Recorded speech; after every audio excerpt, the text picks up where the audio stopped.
Hey, good afternoon. I'm John Hines. I am a Tacoma City Council member. I've been on the council since 2020, and I represent District 1, which is the west end and the north end of the city of Tacoma, which is right by us here.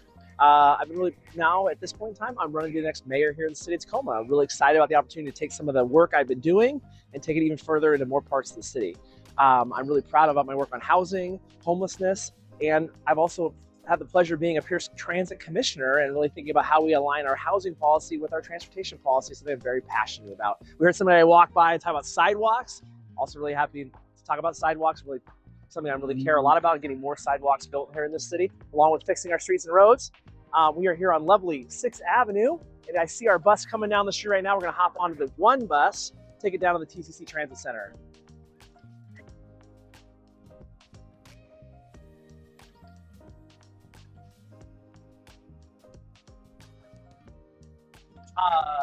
So, I was part of the Streets District 2 kind of campaign committee. I learned a lot from that. I think first and foremost, what I really learned is we got to do a lot more pre-buy-in in the campaign than we did this last time. So we need to spend, before we decide to go to the ballot with Streets District 2, spend some time working with community groups, talking to them about what do you want to see, what's important to you, what do you think this wants to be. We can't simply just say, hey, we're going to fix the streets, roads, sidewalks, and trust us. I think we need to really go out and be proactive and really understand what people want. I think what I heard more clearly than ever was people want a transportation package that serves them not just when they're in a car, but however they want to get around the city, whether they're on a bike, whether they're walking, whether they're driving, whether they're on transit. There's a need for a package that serves kind of all transportation modes and people and how they get around. And so I think that's going to be what I'll prioritize if and when this comes back to the ballot, would be kind of the pre-buy-in and then really focusing on how we can broadly kind of help make sure everybody gets where it needs to go safely. I think more and more that's what I heard a lot.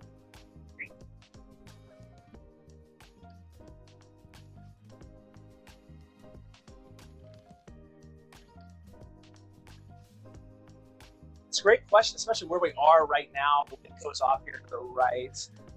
This is a high crash corridor for Vision Zero network right here on 6th Avenue. I've seen way too many fatalities of people trying to get from the grocery store and some of the businesses here on the right over to where they live here on the left. So this is actually a high priority area too, along with these other areas. I think it's a couple pieces really. Like number one, it's in the short term, kind of are there quick build projects or kind of enforcement mechanisms we use in the short term to get people to slow down, right? Because a lot of this is related to excessive speeds, people driving recklessly too fast, where people are being hurt. I think in the short term is what does that look like? I think in the next step is what are those medium range activities I think we've really highlighted and prioritize our Vision Zero crash network and thinking about how we make sure infrastructure investments are prioritized in those areas. So I think first and foremost, when we get new dollars, whether through a streets district package or from the federal government, or if we identify that the city budget, putting the dollars where we're seeing most of these crashes happen. And I think longer term, it's just really re-examining how we design our streets and build them out, right? Right here on 6th Avenue, one of the reasons why we see so many crashes is it's a 4-lane divided highway, right? So people drive fast here. So if we thought about a road diet, we thought about creative engineering, we thought about how we could shrink and make it work better, roll outs, better crosswalks, and a median for all intents and purposes. Maybe we look at a lot of ways to slow traffic down and make it better. And that's the kind of stuff I want to see, not just here, but throughout the city.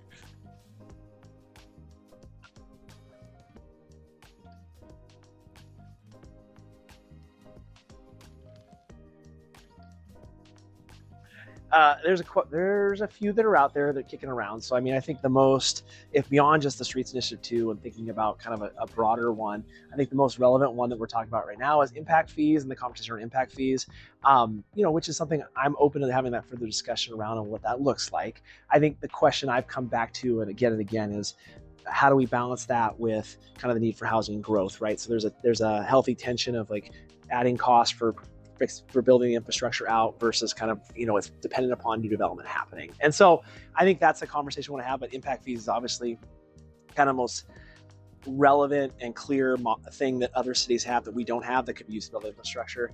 I will say Councilmember Walker and I have been looking at this sidewalk utility that's kind of Denver deserves sidewalks if you want to look into that.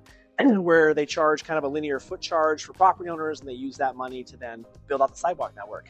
We currently can't do that in the state of Washington because it's not a uniform tax on property, but we got money in the last budget to do a study with the Washington State Transportation Commission, and to see what that would look like. And we're hoping that we can maybe be one of the pilot cities to try it out. So, what it would be is like, you would pay a certain amount of fee for your sidewalk, and then that money would be gathered, some of your property taxes, and then we could use it to pay for sidewalks all across the city, fill in the gaps, and actually do some real investments there. And in Denver, they're actually bonding against it, which is even great, because then they can put a lot of money to doing it, getting out.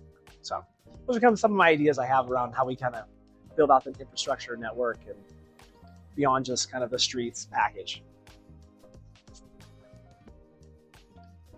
I think the question that where the development community and where I get with impact fees, and I've tell this developer, I said, look, impact fees are actually a lot better in many ways, because one, it's predictable, you know what you're going to pay. Two, you can finance for it in your construction costs. You're like, this is a fixed cost I'm going to have to pay. But the challenge, because we don't have them, we've deferred to offsite improvement costs, and we've made them do a bunch of fixes around there. And I think we have to have a conversation about how do we balance those two. Because impact fees would be better. They'd help us build out the network, get to some of these bigger projects, because you can't make a building pay for the issue on a street down the way or fix that.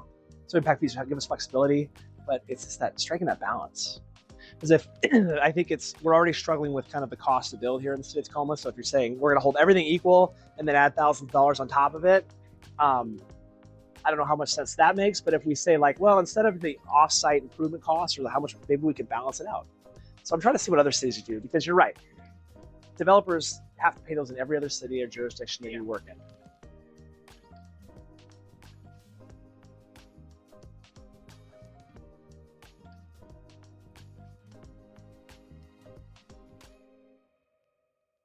Great question. So, as I said, I am a Pure Transit Commissioner, so I think it's really eye-opening to folks when we say the fact that we are running our transit system with basically half the resources other people have.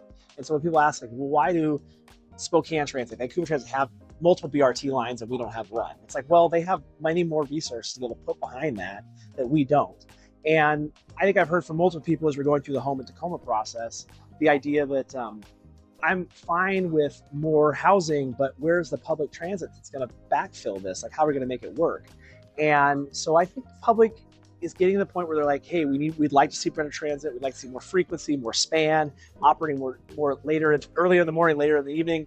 And so I'm supportive of the ballot initiative. I think it should go out there, because we have to get the public to weigh in on that, right? If they want that kind of a transit system, it has a cost associated with it, and the ballot measure is the only way we can really pay for that. The city's role, I think where we can go with the city, and one thing I'm noticing is we could be a better partner for Pierce Transit. When they're doing projects in the right of way, how are we helping them with speeding permits? How are we helping them with kind of taking some of the work on and partnering with them, especially when we have them do a bunch of infrastructure projects? So I also think just, we're already in the land use piece, but also just continuing to advocate for the importance of it. I think there's a lot of things we could do to kind of make sure it's successful.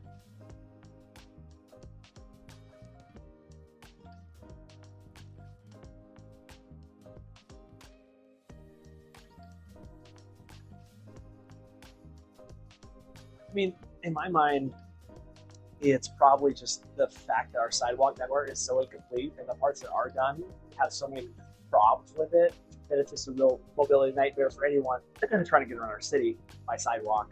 I've talked to a lot of constituents and residents who are either in wheelchairs, pushing strollers, but like have issues where they need a sidewalk, and they just will tell me, like, John, like, I can't get from here to here safely. I can't get from here to here in a direct line. They've had to invent a bunch of paths around. So, I think the biggest piece for us is like, how do we build out the sidewalk network? Talk to the staff. It's like a century-long project based on our current funding levels. So I think that's, in my mind, probably the most pressing. It's why, like, the Denver deserves sidewalks. The conversation about a sidewalk utility fee is why it's something really important to me. It's why we push that 15% of the Transportation Benefit District dollars to sidewalks. So I think that's just one that in my mind is a top level, because there's many people that depend upon those, and they're really being underserved in lots of ways. I think beyond that, we're a century-old city with, in some cases, century-old infrastructure that's crumbling. And I think the biggest thing the next mayor and council's gonna have to do is like, how do we like start continuing to keep ahead of that? The streets initiative one helped us make a lot of dents. I think there's some streets that were pretty bad in the city that are a lot better now, but it's an ongoing process because it's just, we have infrastructure that's slowly degrading, and it does every day. And so I think that's the biggest project we're working on, is like not only the sidewalk network, but how do we maintain what we already have?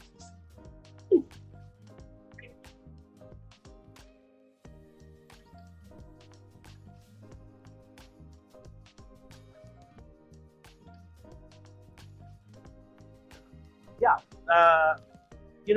I think the biggest thing for me is I did a walk around the city last summer that was really informative for me to think through. And I, not only did I walk, but like to get to where I started and ended, I took the bus, right? So I was trying to like basically go car free and get around the whole city. And what it just showed me clearly is we have to build out a system that serves more people in this city.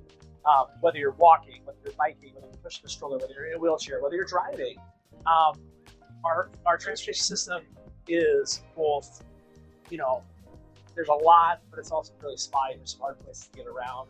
And so for me, it's, how do we continue to invest, to build that out, to make it complete, just make a complete network. So no matter how you choose to get around, it works for you.